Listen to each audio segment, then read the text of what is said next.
चैत्र मास की शुक्ल पक्ष की नवमी पर रामनवमी का बहुत ही महत्व है।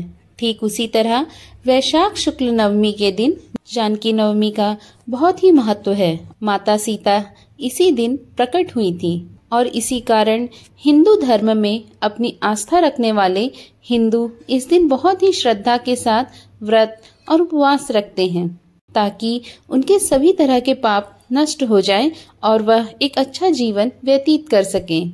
आइए जानकी नवमी से जुड़ी पौराणिक कथा सुनते हैं। माँ लक्ष्मी जी का अवतार सीता माता अपने पिछले जन्म में मुनि कुशध्वजा की बहुत ही सुंदर पुत्री वेदावती थी। वे भगवान विष्णु की भक्त थी।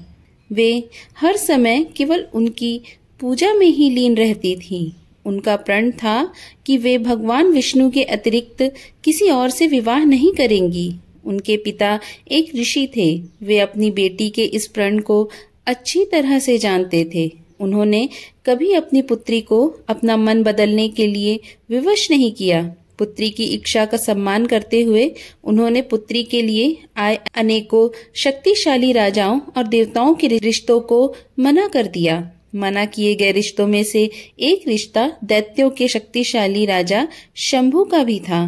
रिश्ते के लिए न मिलने पर दानव शंभु ने इसे अपना अपमान समझा और अपने अपमान का बदला लेने के उद्देश्य से मौका देखकर वेदमती के माता पिता का वध कर दिया। माता पिता की मृत्यु के बाद वेदावती संसार में बिल्कुल अकेली और अनाथ हो गई। वे अपने पिता के आश्रम में ही रहने लगी और सारा समय भगवान विष्णु का ध्यान करने लगी। वेदावती बहुत ही खूबसूरत थी और उनकी तपस्या ने उन्हें पहले से भी अधिक सुंदर बना दिया था। एक बार लंका के राजा रावण ने उसे जंगल में भगवान विष्णु के लिए तपस्या करते हुए देखा।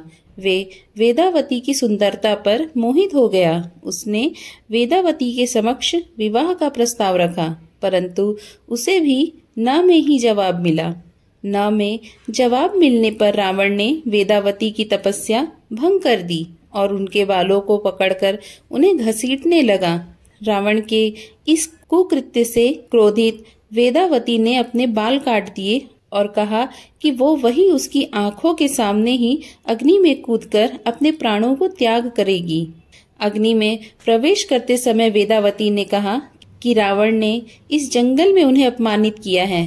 वो दोबारा से जन्म लेकर उसके विनाश का कारण बनेगी।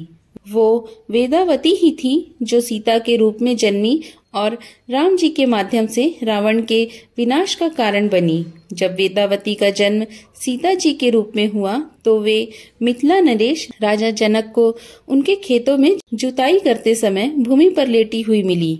उनकी दैविक सुंदरता से प्रभावित होकर राजा जनक ने अपनी पुत्री के रूप में स्वीकार कर लिया। देवी सीता को जानकी, वैदेही, मैथिली तथा अन्य कई नामों से भी जाना जाता है। वे राजा जनक को भूमि पर पड़ी हुई मिली थी, इसलिए उन्हें भूदेवी की संतान भी कहा जाता है। दोस्तों, आपको आज की कथा कैसी लगी कमेंट में जरूर बताइएगा। पसंद आई हो तो एक लाइक कर दीजिएगा और चैनल पर नए हो तो चैनल को सब्सक्राइब करके बेल आइकॉन का बटन दबा दीजिए, जिससे मेरी आने वाली वीडियो की जानकारी आपको सहज ही प्राप्त होती रहे। राधे राधे, जय श्री राम।